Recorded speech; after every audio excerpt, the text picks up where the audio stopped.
Hello and welcome to another video from oorail. In this video we're going to take a first look at the new Hornby APT or Advanced Passenger Train. This is a Class 370, and right here in front of us we actually have the 5-car train pack. This is one of 2 train packs Hornby are going to be releasing.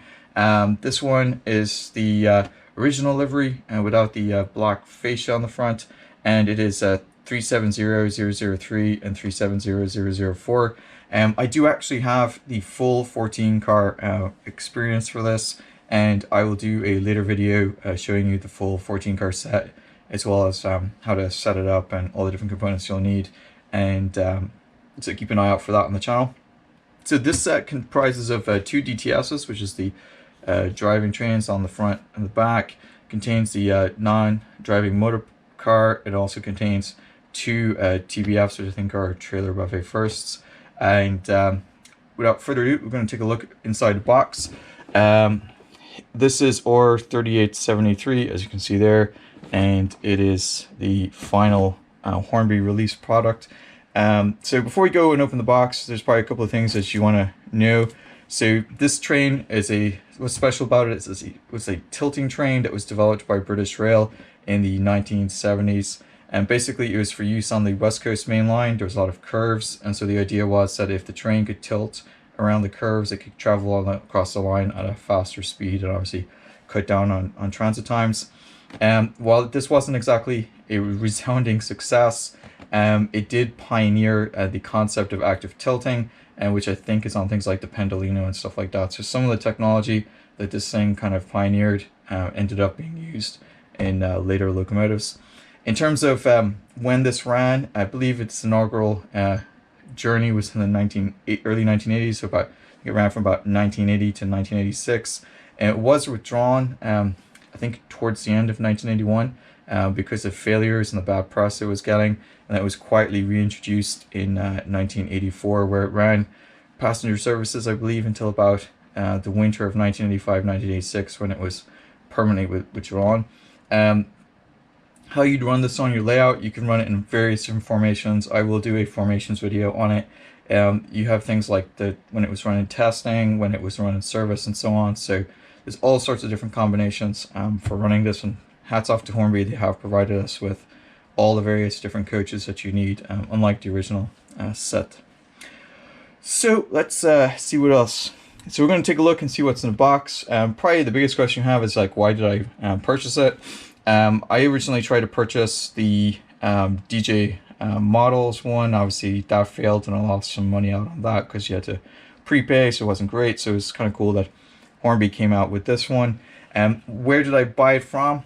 Oh, so yeah, the reason I bought this was so that I could run it on the layout here. The layout here is typically set in the 1970s, 1980s, and so obviously this would be a predominant train that you'd see running around the West Coast main line. So that's the reason I purchased it. Plus I have a whole bunch of the original Hornby ones, and this is hopefully a very nice upgrade. So hopefully it'll work out pretty well. And where did I buy it from? So I actually bought this from a model shop in Hong Kong. I am based in the United States, and a model shop that I deal with on a regular basis, they usually find me things that are, you can't really buy online, because they're like older Hornby products and stuff like that they've been able to track down old stock and stuff like that. I noticed on their site that they had one of these up for sale. I was kind of skeptical if it was actually going to be available. I talked to them, they said they had it available, and they shipped it to me, and so it kind of basically got overnighted from Hong Kong. So I've had it about a couple of days now, and I decided I'd take a look at it. So that's how I got this. So what we're going to do next is pop it open and see what's in the box. Alright, so this is what you've been looking for, is see what's in the box. So I've taken a peek inside, so I know what's in it, but that was mainly just to make sure that it was actually in there. So I'm going to move the other coaches for it aside here, and we'll take a look. So it looks like it's the standard Hornby trays, for which you're getting 2 of them. So I'm going to set the box aside over here. Okay, so it looks like it comes with a installing decoders. Looks for an R3873 DCC decoder. Looks like it's an 8-pin plug, and looks like there may be already a speaker in there. I'm not quite sure from the diagram here. It looks like you can remove the cover from the NDM or DTS as shown, so it looks like it needs at least one or more decoders. The good news is I'm not running DCC, so I don't need to worry about that. But I showed you guys that just in case. Let's have a look at the instructions real quick. You can see here it's for R3873, and we're taking a look here. So general kind of standard Hornby stuff for running it in. There's not really any. It says here it can run on second radius track or better. It's the usual stuff. Super power, motor, carried steel. It's just standard kind of stuff here. Tells me I just cleaned the track, so it's not going to have any problems with that. It says the locomotive and tender body works. That's not right. So here you can see it's got a whole bunch of different configurations. There's a 5-car, 7-car, and 14-car. Looks like so this is the 5-car pack that we've got. This is a 7-car pack as a DTS, TBF, and it looks like it has the APTU developmental coach and second NDM. That's really the core difference between the two packs, and obviously delivery. And then this is how you set up a full 14-car set. And as I said earlier, DTS is driving trailer second, TS is trailer second, TRBS is trailer restaurant buffet second, TU is trailer unclassed, TF is trailer first. I'm kind of wondering if that's trailer unclassified. I've seen it as trailer unclassified. You can put it in the comments below. TBF is a trailer brake first, so it wasn't actually a buffet, that was my mistake. And NDM is the non-driving motor, and then the APTU is the second development coach. So it looks like there's some instruction here on the body removal and how to set the DCC. Looks like there's DCC sockets located in the DTS and the NDM, so it looks like you might need 2 for that. There's some information about disengaging the pantographs. It's for indoor use. Yeah, usual stuff. There's nothing here about running it in. So let's see what comes in the 2 boxes. So that's probably what you're most interested in. So let's look at the first one. So in here, it's taped. So let's untape it. So looks like we have standard Hornby packaging. And probably the main thing we want to know is there a capacitor? There is a capacitor. It's right there behind that window. So it's a little bit better hidden, but that's not great. It's probably going to have to get moved as well. So that answers that question. And I'm just going to put this straight on the track here.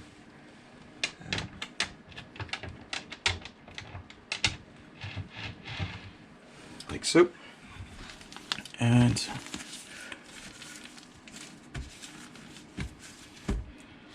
we have a second one.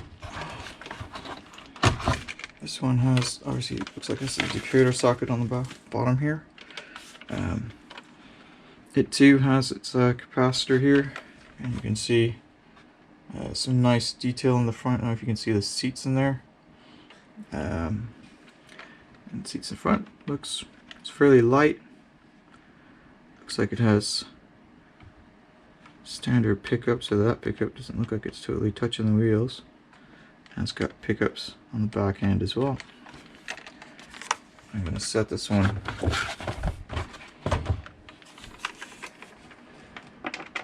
here on the track, like so. And then we also have one of the coaches. I'm going to set this aside. Let's have a look at this. It's like go hunting a capacitor. There doesn't appear to be a capacitor visible here. can see there. So it might be alright. So this one doesn't have a visible capacitor, or does it? Oh man, is it down there?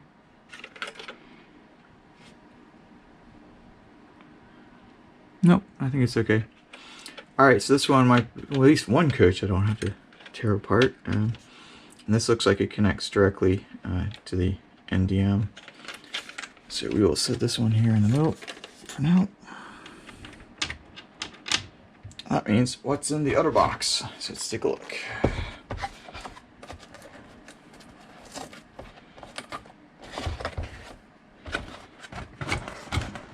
I have it upside down, so let me spin it around.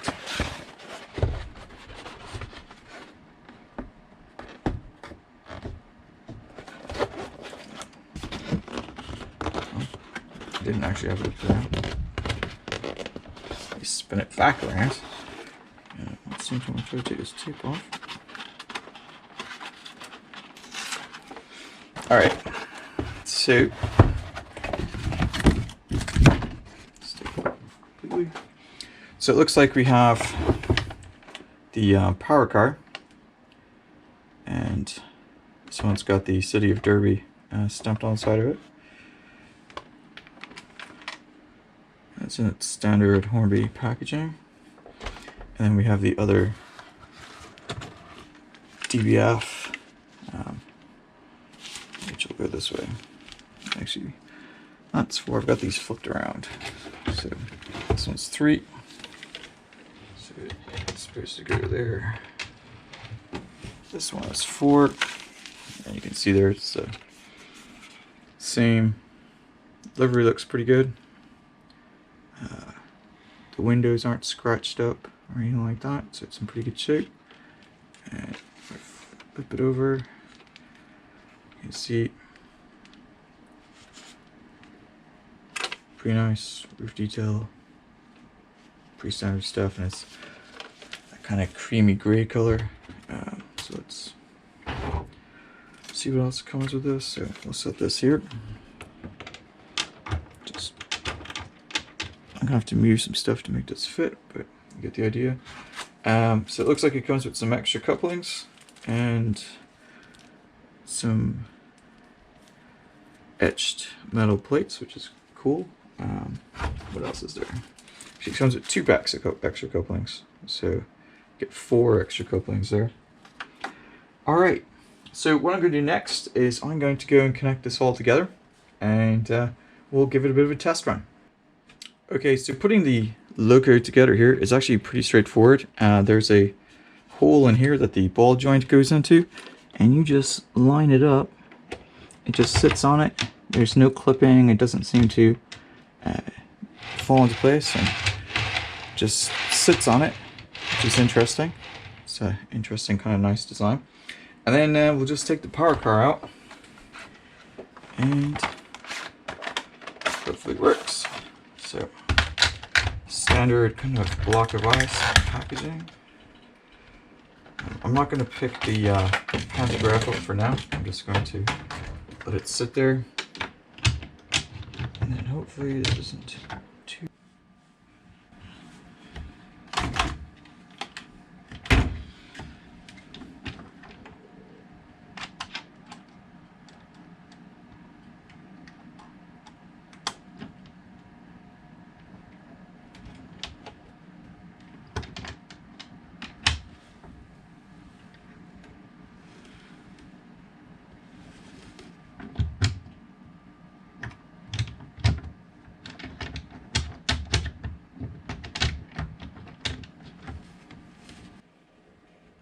Alright, so the reason you're looking at an open power car instead of the loco running around is I went to go put it on the track, and I noticed that the bogie had fallen out the bottom of it. And so I took it apart per the instructions, and I discovered that this little plastic piece that's supposed to be attached to this other plastic piece to hold the quite heavy kind of weight here for the power car, it's completely sheared off. So I'm guessing this is quite heavy, So I'm guessing there's enough play in this, because you can see here it's not even screwed in, it's just sitting in it.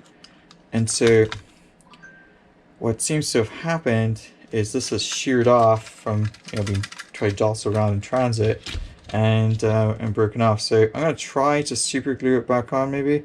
Otherwise I'm going to have to 3D print this entire little plastic piece and get it rolling. But no, not to worry. The good news is that I actually have spare power cars. So I not only did I buy one as a second for this one, but I also bought one to swap the motor out on the, if the other one was a dummy, just in case, on the 7-car set. So I'm going to unbox this one. Hopefully this one isn't, it's got the same problem, and I will stick it on the train and we will get going.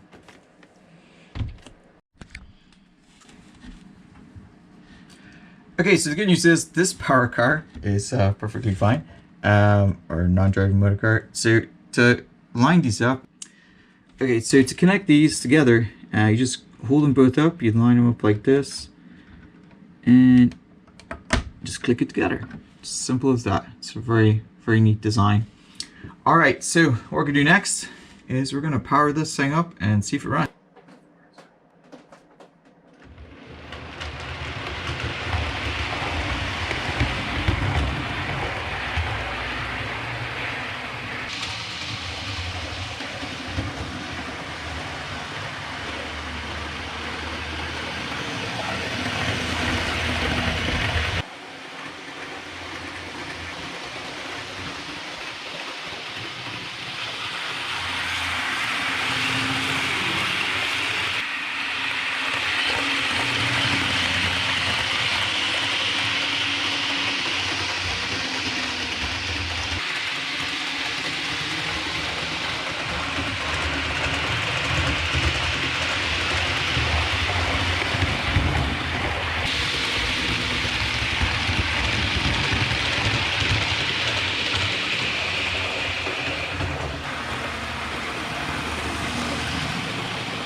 Alright, so there you have it. That's the brand new 5-car Hornby APT set, and it's fantastic. I know I had some problems with the packaging and the power car, but you know, that aside, it runs really, really well. I think the kind of block of ice sitting inside that cardboard box part might have been a core problem, so Hornby might need to address that.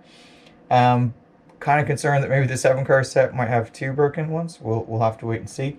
In terms of the running though, it's super smooth. It runs really, really well. The tilt mechanism you saw there is fantastic, so it's all good. And in terms of the capacitor visibility, you kind of have to go looking for it in the DTS. So in the N cars, it's not really noticeable. If you really go looking for it, you can see it. It's kind of sitting in there in the bulkhead near the cab, so you do see the silver part of the capacitor. I'm thinking though you could probably just color it in, and it would just, you know, blend in a little bit better. The lighting does kind of point it out a little bit, but like I said, if you're looking at it at normal height, you're really not going to notice that. Couldn't see the capacitors in the TBF, so I'm assuming that's all good there, and they look like they're a little bit better hidden. Delivery is fantastic, the running's fantastic, the lights are fantastic. I'm really pleased with this. I'm gonna have to go and see how it runs in a full 14 car set, but as of right now it looks really nice.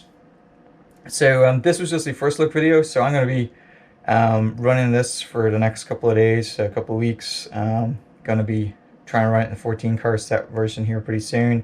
Obviously I'm going to have to fix that power car, so you'll probably see a NDM, or you'll see a non-driving motor car kind of repair video. It was unexpected, but we'll get that knocked out. And I've been working on that 3D printed stuff, like I said in the original video, which you can find a link here too, with the capacitor fix. I've been working on some 3D printed designs to kind of not only improve the interior while I have the coaches open, but also route that so the wires and everything are not visible. So I should have that ready by the time this is, you know, everyone's got one, so I think it should be pretty good. All right, so that's it for today's video. If you know, want to see more videos like this, just like and subscribe. If you've got any comments or feedback, please put it in the comments below. And just, you know, like all my review videos, I'm starting to back up because people ask me if I would be willing to do kind of review videos the way I used to. So you just kind of completely independent, just stuff that I've bought, so you guys can get a look at it. So there's no sponsorship or anything like that. This is just me going out and buying stuff and telling you kind of how many pieces it arrived in. Alright, so like I said, that's it for today's video. Put stuff in the comments below if you like, and until next time.